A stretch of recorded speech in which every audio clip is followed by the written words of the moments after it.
Bien, Sebastián, contanos un poco el sentido de tu participación en esta exposición, que fue extensa y donde de alguna forma se conoció cuál es la postura que tienen distintos pueblos originarios respecto de su situación y del poder político. ¿Vos qué es lo que nos puede decir? ¿Qué fundamentos hay para entender un poco más esto? Bueno, lo que se está debatiendo en este momento es la prórroga de la ley 26.160, que se va a tratar el día de mañana. Se están movilizando comunidades, pueblos indígenas de diferentes regiones del país a Buenos Aires para pedir la prórroga de la ley.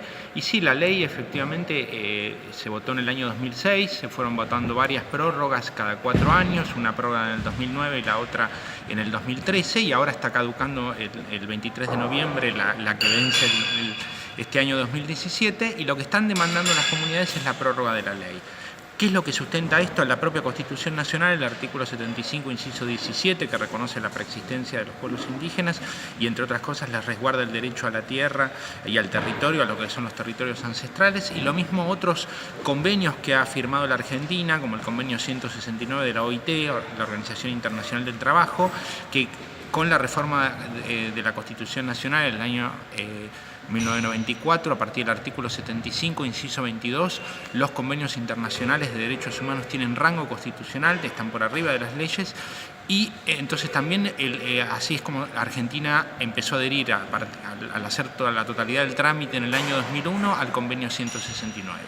Y lo que prescribe la Constitución y estos convenios es justamente el derecho de los pueblos indígenas a su territorio ancestral, a su territorio tradicional, y además el hecho de que se les vaya reconociendo y que se vaya regularizando la situación en relación a los territorios. Si la prórroga no se llega a votar, estamos ante una situación muy complicada porque cientos de comunidades indígenas del país corren riesgo de ser desalojadas por distintos juicios que están estableciendo privados o a veces niveles del Estado. La prórroga lo que permitía en su primer artículo era suspender los desalojos de comunidades indígenas hasta tanto mientras dure la emergencia territorial, porque es una ley de emergencia con un plazo de duración, y el segundo artículo es la realización de una serie de estudios histórico-antropológicos y jurídico-catastrales de ver la situación de los territorios que ocupan las comunidades para después ir regularizándola.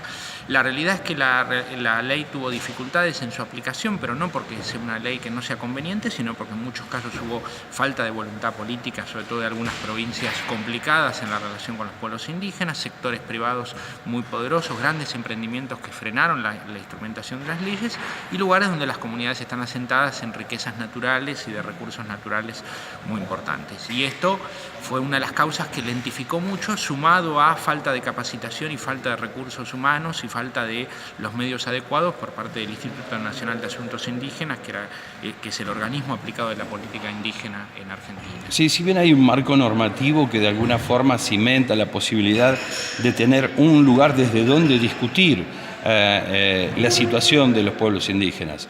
En el hecho de la elaboración de la ley, ¿vos entendés que se ha tenido en cuenta la idiosincrasia, la naturaleza, la cultura, como para decir, más allá de que te doy un derecho si lo estoy garantizando con la amplitud necesaria, no con criterio restrictivo, digo?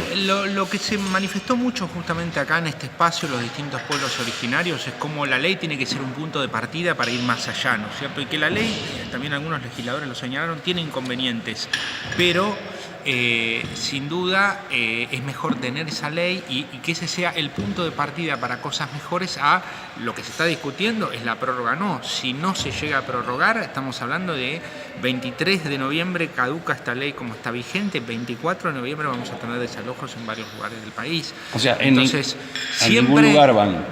Entonces, son las comunidades que históricamente el territorio que utilizan y que han tenido un reconocimiento ante el Estado van regularizando su situación en términos jurídicos. Sí. Eso frena los desalojos hasta tanto se hagan estudios histórico-antropológicos y los relevamientos correspondientes. Pensemos que hay una situación muy precaria de los pueblos indígenas en términos de tenencia de la tierra, que tiene que ver con una situación histórica de racismo, de discriminación y de imposibilidad de acceder, por ejemplo, a títulos de propiedad. ¿Tenencia de la tierra o de título?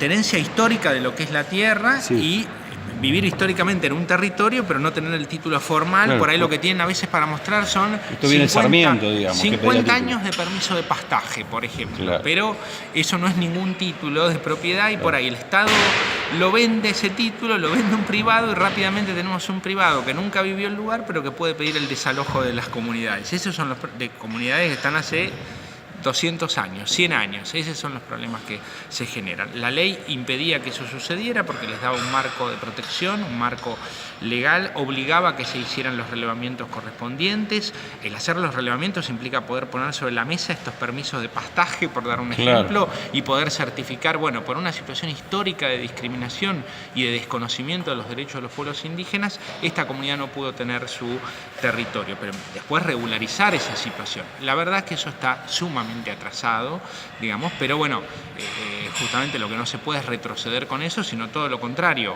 marcar, aprovechar esta movilización, estos movimientos muy fuertes que ha habido de dirigentes indígenas hoy en esta Comisión de Población y Desarrollo Humano, para justamente, como quedó muy manifestado acá, ver cómo trabajar más en mejorar esta ley, en mejorar sobre todo su aplicación. El problema que pasa mucho con los pueblos indígenas es que hay leyes y no se aplican.